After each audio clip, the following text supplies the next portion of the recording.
Well, I can see you have a lot of good musicians in this church. You're blessed. Well, I was thankful that there was no flowery introduction, but I probably should share a couple of things just for way of background. First of all, we're thankful to be here today because sometimes when a trailer truck turns over, they can shut the highway down for a couple hours.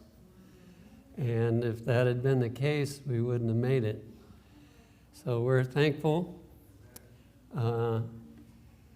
I was born to an Adventist pastor's home, although I don't believe that there's any such thing as a second generation Adventist. You have to be converted to be an Adventist. And so I had to have that experience. I do think it was a blessing to grow up in a pastor's home. And I've been able to serve the Lord my whole life.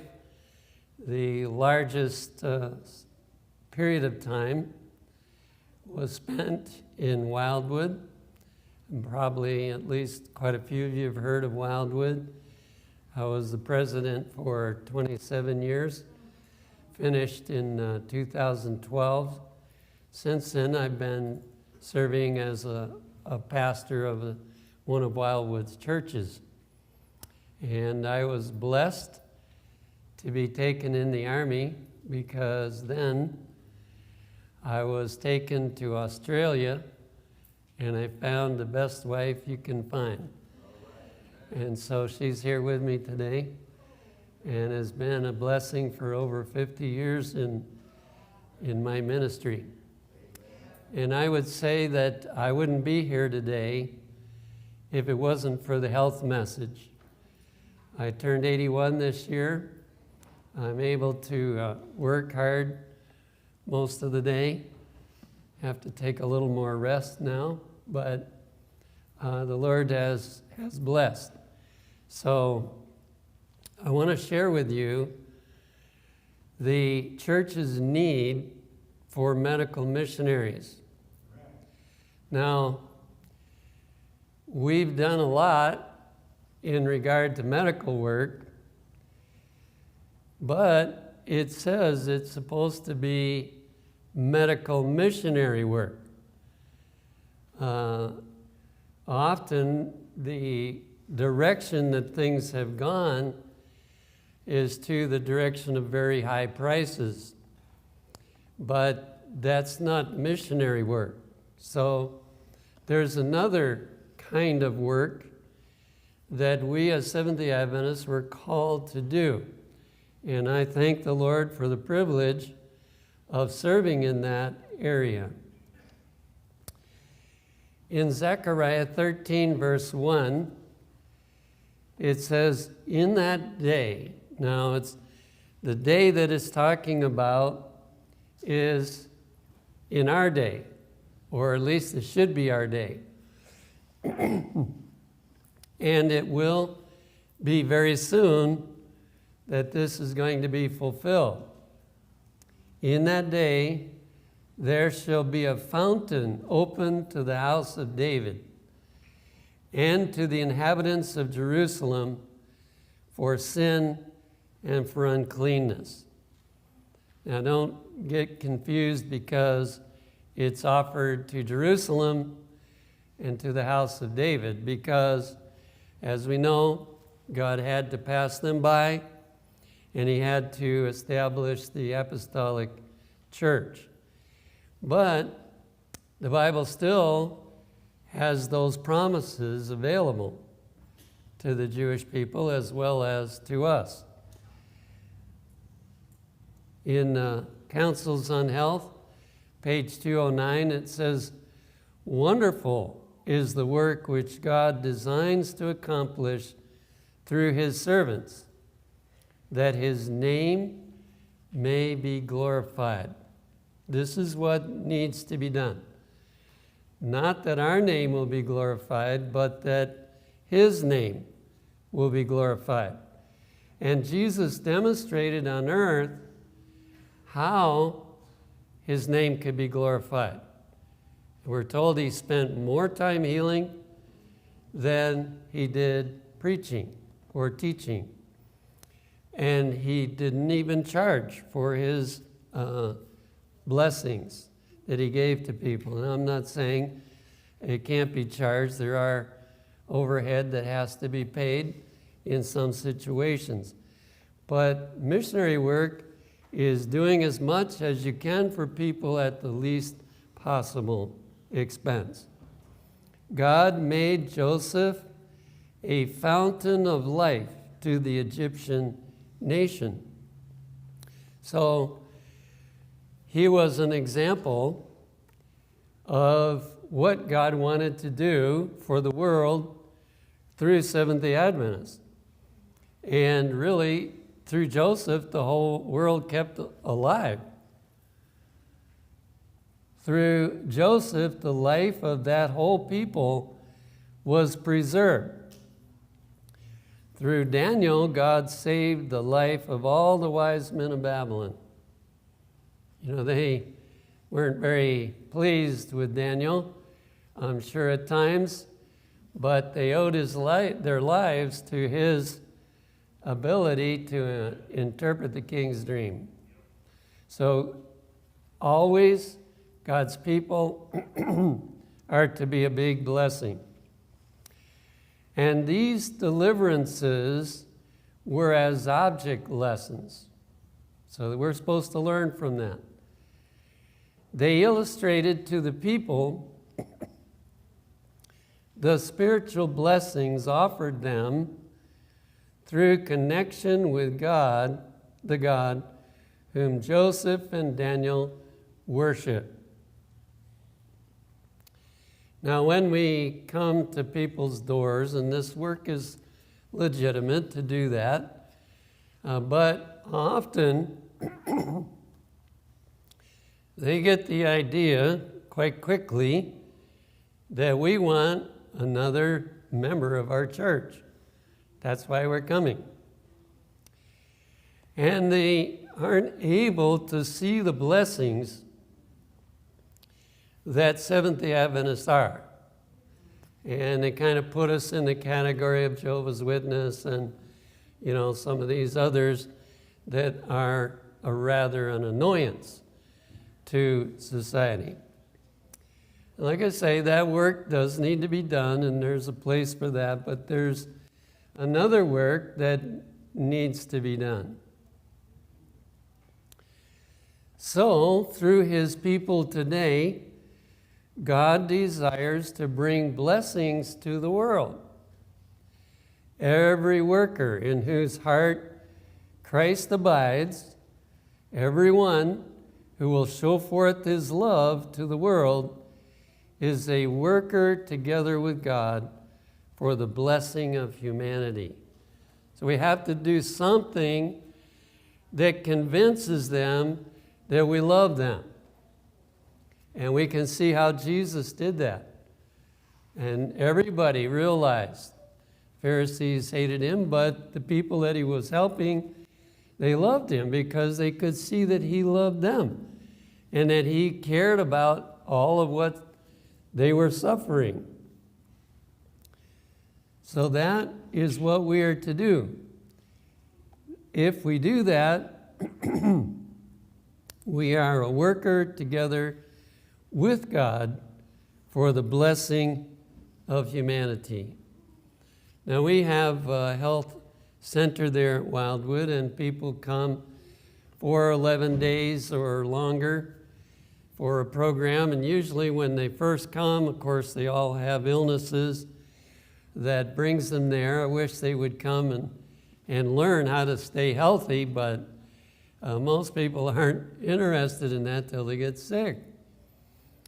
And so when they first come, they're really skeptical. They are afraid we're going to try to make them an Adventist, or we're at least going to expose them to our doctrines and so on.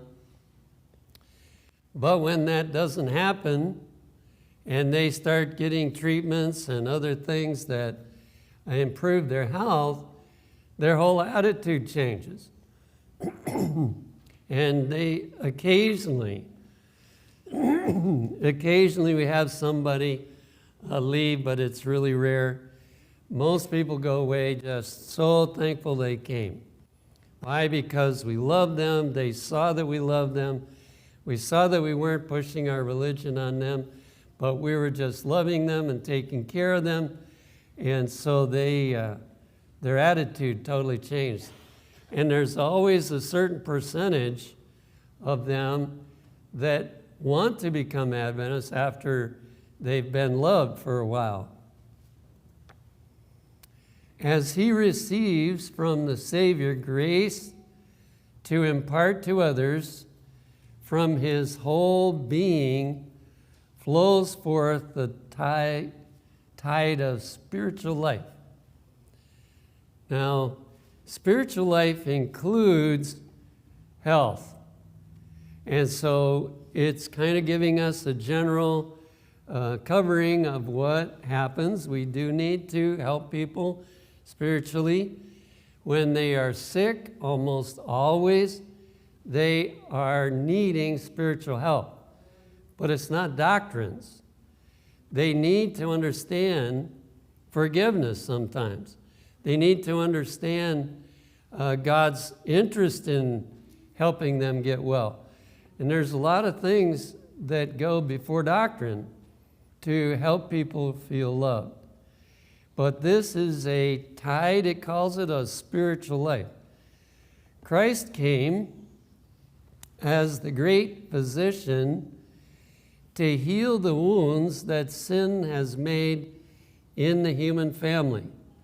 And his Spirit, working through his servants, imparts to sin-sick, suffering human beings a mighty healing power that is efficacious for, notice, the body and the soul. Those two things go together. You cannot heal the soul without healing the body. And you cannot heal the body without healing the soul. In fact, as you trace back in the Bible, you discover that the ones that were in charge of spiritual life were also in charge of healing the body. This is a more modern direction that we've gone, where certain people heal the body and other people try to heal the soul, but it's not the best method. It does not work as well as the Bible method. And so it's time for us to return, which means many of us are going to have to learn how to heal the body. I think we've done more to try to train people to heal the soul, but not very much how to heal the body. And so God is leading for these last days to have more instruments that are able to minister in both areas. And I don't mean we all have to become doctors. There's a lot of simple things that can help people with their health. Now, in Zechariah 13:1, we read that, and here's a quote. After that was quoted, it says, "The waters of this fountain contain medicinal properties that will heal both physical and spiritual infirmities." So when you read Zechariah 3:1, you may not pick up on that double ministry, but it is there as you put the magnifying glass on it. It is talking about healing for both the physical and the spiritual infirmities. I remember we had one man there at our institution, and he was getting a lot of the physical help, but he wasn't improving at all. And one of the individuals connected with him came and asked me if I wouldn't have an interview with him I wasn't able to do a lot of that work, but I did get to do some of it. And so it just so happened that he attended one of the spiritual meetings that I had, and he came up to me afterward. I didn't even have to ask him for an appointment. He came up because of the content of the message, and he asked if he could talk with me. So I made an appointment, and I visited with him in his room, and I soon discovered that the reason he wasn't improving with the treatments and all the things that were being done for him is that he had a terrible burden of guilt that he couldn't get off of him, couldn't shake it. And so I helped him with some spiritual understanding of how God looks at that and the fact that Jesus has already paid for all of that and that he doesn't need to carry that guilt. Even though he did the wrong things, he shouldn't have done them, but he can have forgiveness. And he doesn't have to worry about carrying that load anymore. Well, as soon as he believed that, he started to improve. And so we have to have both physical and spiritual ministry to people. From this fountain flows the mighty river seen in Ezekiel's vision. Now again, this vision is an end-time vision. It was supposed to be all along, but it is especially for the last days. So let's take a quick look at it. It's a very interesting vision that Ezekiel was given. And when the man that had the line in his hand, he has a measuring line, went forth eastward, he measured 1,000 cubits, and he brought me through the waters. The waters were to the ankles. So he's moving into this river, and he goes 1,000 cubits into the river, and it's up to the ankles. Again, he measured 1,000 and brought me through the waters. The waters were to the knees. So this river is the one that we've been talking about that's going to cause many people, not everybody, of course, but many people to feel blessed by Seventh-day Adventists and to feel loved by Seventh-day Adventists.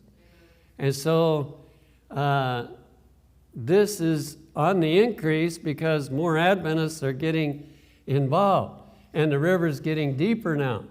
It's up to the knees. Again, he measured 1,000 and brought me through. The waters were to the loins. So now it's up to the waist as he's going into this river. Afterward, he measured 1,000, and it was a river that I could not pass over. For the waters were risen, waters to swim in. A river that could not be passed over. You couldn't walk through it. It was over your head. I don't know whether you've ever wondered how can the gospel be given to every man, woman, and child on planet Earth, because until it is done, we don't go home. And so it has to happen. And this is the river that is going to finish it.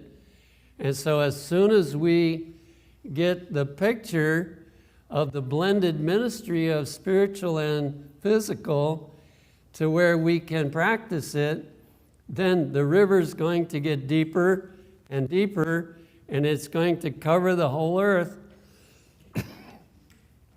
What we've been doing is not going to do it. How do we know? Well, As an organized church, we've been at it for 160 years, and we're not even half done yet. So it needs to be dawning upon us that at the rate we're doing it, it's not going to be done. Not anytime soon.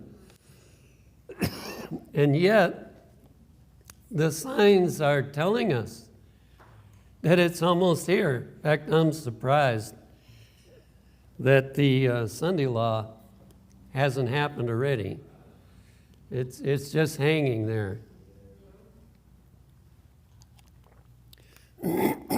Sorry, I had a cold not long ago and not totally over it. At the bank of the river were very many trees on the one side and on the other. Now, one of the symbols of people in the Bible is trees. So this river is flowing, and as every river shows us, that the trees that are on the bank of the river, they're really healthy and they're really strong. And so this is a tremendous blessing wherever this river goes. Then said he unto me, these waters issue out toward the east country and go down into the desert. That's the place where they need the help the most, the desert, and go into the sea. Sea is another symbol of people in the Bible. And so they pour out into all the earth, which being brought forth into the sea, the waters shall be healed. And it shall come to pass that everything that liveth, which moveth, whithersoever the river shall come, shall live. Wow, what a picture of the Seventh-day Adventist Church and what God wants us to become as we move out into all the earth.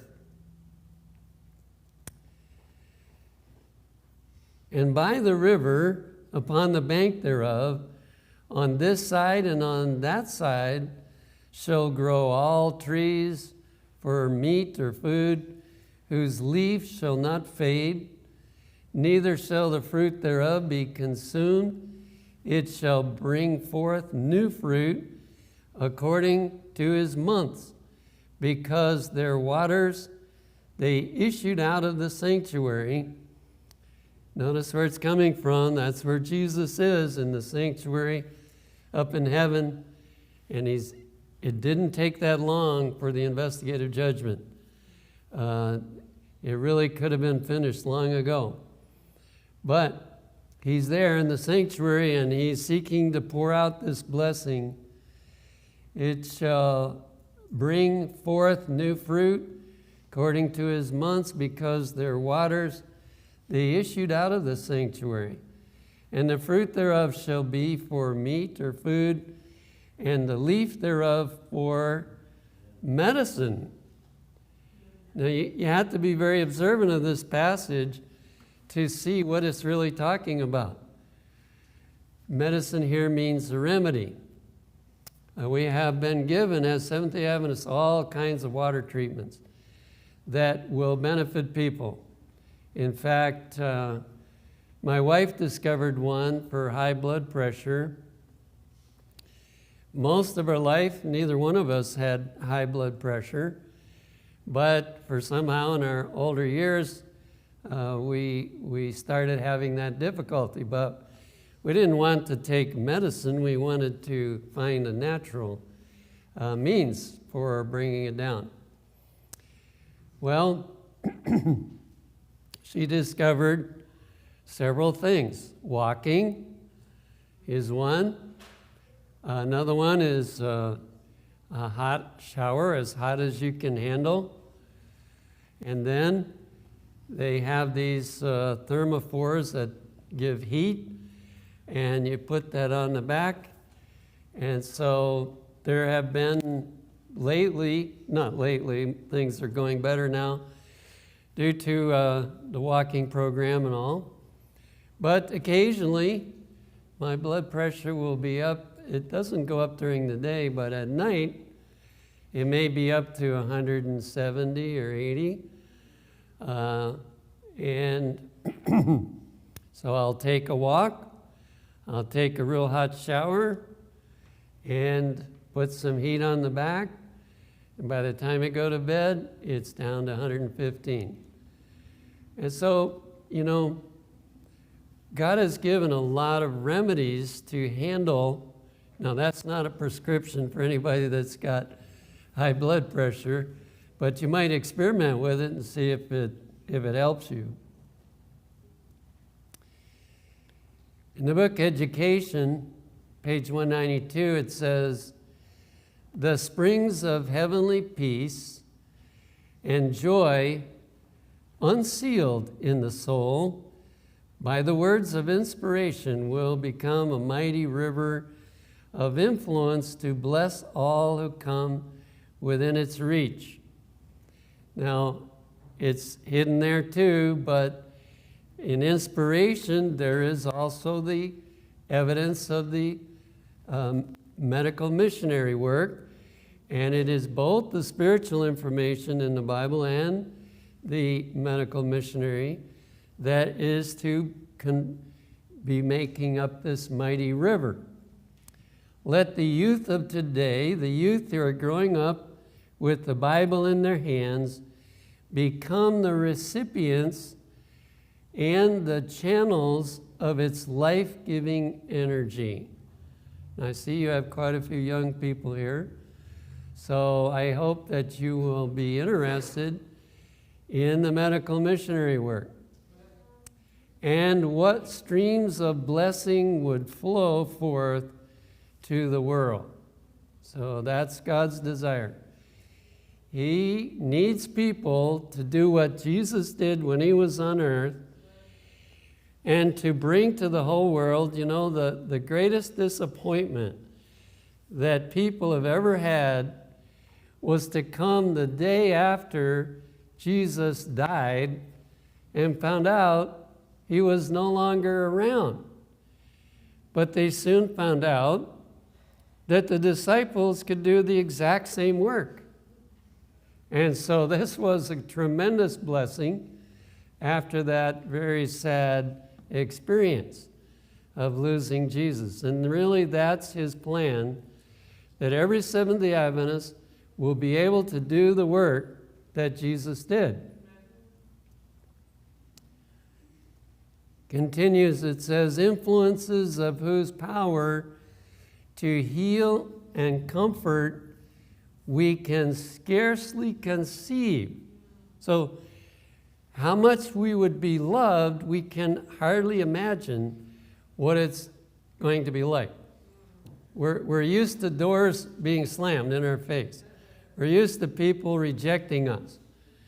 And we just held a diabetes seminar. And we're in a small town, so we can't get huge crowds, but we were able to get 11 people to come out for the diabetes seminar. And they kept coming. They just loved it, and they saw that what we were teaching them was helping them. One man got completely off of his diabetes medicine, and so at the end of the meetings, they didn't want to stop. They wanted to keep on having meetings, so we went into cooking school, and now they're even wanting Bible studies, some of them. And so we're just moving, right along. So these influences of whose power to heal and comfort we can scarcely conceive, rivers of living water, fountains springing up unto everlasting life. So that is our privilege. I don't like rejection. I can face it if somebody slams the door, but I don't like it. But you know what? We rarely suffer rejection in medical missionary work the people just love you for it. In Christian Service, page 133 and 134, medical missionary work and the gospel ministry are the channels through which God seeks to pour a constant supply of His goodness. So, two things working together: medical missionary work and the gospel ministry. They are the way that God pours out His goodness upon others. They are to be as the river of life for the irrigation of His church. And I believe that this will also spare us for a time, because we will be such a blessing that they won't be so eager to get rid of us. Eventually, of course, they will. But it can postpone how fast they want to get rid of us.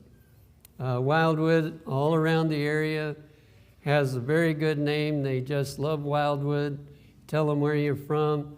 And, you know, their image is people that are blessing the community. Well, I imagine you're supposed to stop at 12, is that right? Anyway, just a couple more minutes and we'll stop. What are some of the ways to help others? And this is not a complete list in any way, but number one, teaching how to have good health. Now, you have to understand how to have good health or you can't teach it. And so we have to study ourselves. What are the things that will produce good health? And sometimes it cuts across things that we're doing, so then we have to stop. Now, when you're teaching people health, they can't see you doing different than what you're teaching. Every once in a while, some lifestyle guest comes to us and says, you know, so-and-so, they're not doing what's being taught here.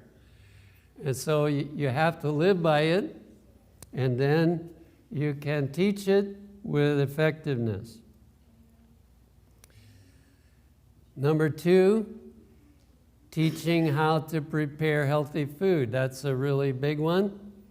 And people are more and more becoming aware that Seventh-day Adventists, you know, here we've scored a good point.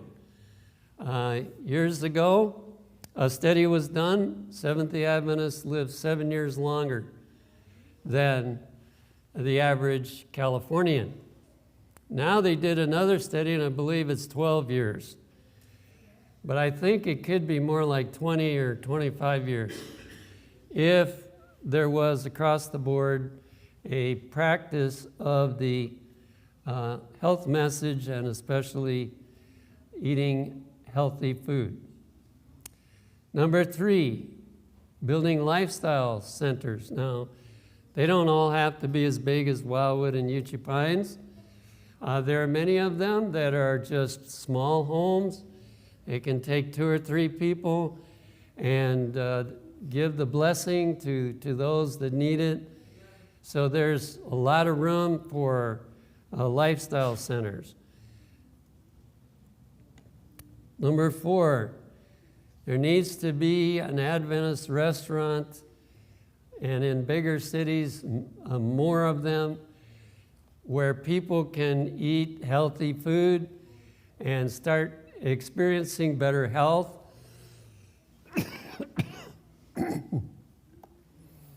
And a health food store is an amazing, you know, both of these are ways that an Adventist can make a living and be ministering to people in regard to health all day long. And so we've been involved in restaurants at Wildwood, and my wife ran the store on campus and other places we've been. We ran stores. And you know, just the fact that you're running a store, they think you know everything about health. So you get to talk to them, and they'll listen to you as to, you know, what they should do for this or that. Number 5, producing health foods. We've kind of specialized in meat substitutes, which Adventists like better than non-Adventists, by the way.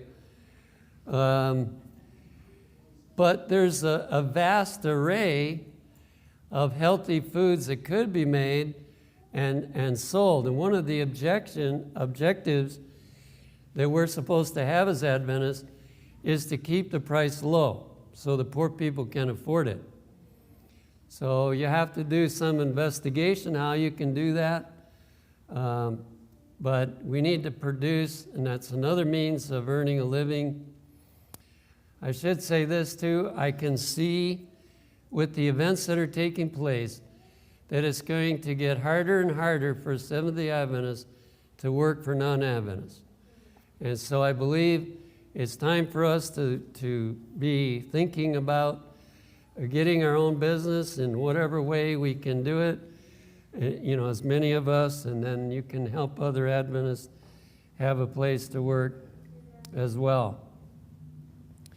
And then we can visit the sick. They often are not, paid attention to. I was really wishing that somehow during COVID that Seventh-day Adventists would not be afraid of it and that they would go out and be able to help people that had COVID, because there were treatments that made a difference. I got COVID and I got a really bad case because my earlier life I didn't live by the health message, especially I worked too many hours and really damaged my health. And so, according to the leaders, I was one that if I got it, I would die. But the Lord saved me.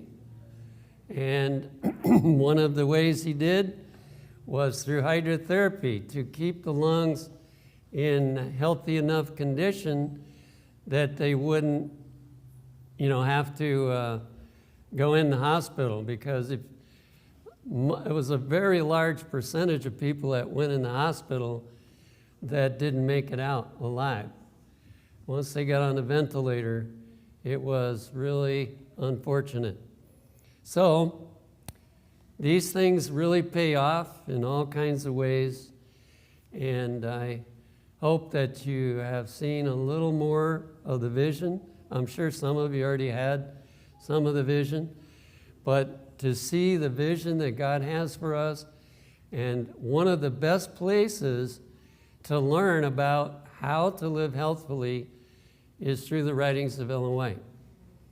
If you read the scientific literature, there's lots of conflicting stuff. You need some kind of anchor to know which is good advice and which isn't. So the safest thing is to study the spirit of prophecy in regard to health. And even years ago, there were several medical students who were interested in becoming physicians, and they were studying. In those days, they had to study in a worldly university to get that. But during their time of their study, they were studying the spirit of prophecy, and they put together a book compiled about a lot of different issues in Ellen White's writings, and it's called Healthful Living. And so this is really valuable, as well as many other of her books. So may God bless you to be increasing that river and to find that more people love you instead of dislike you.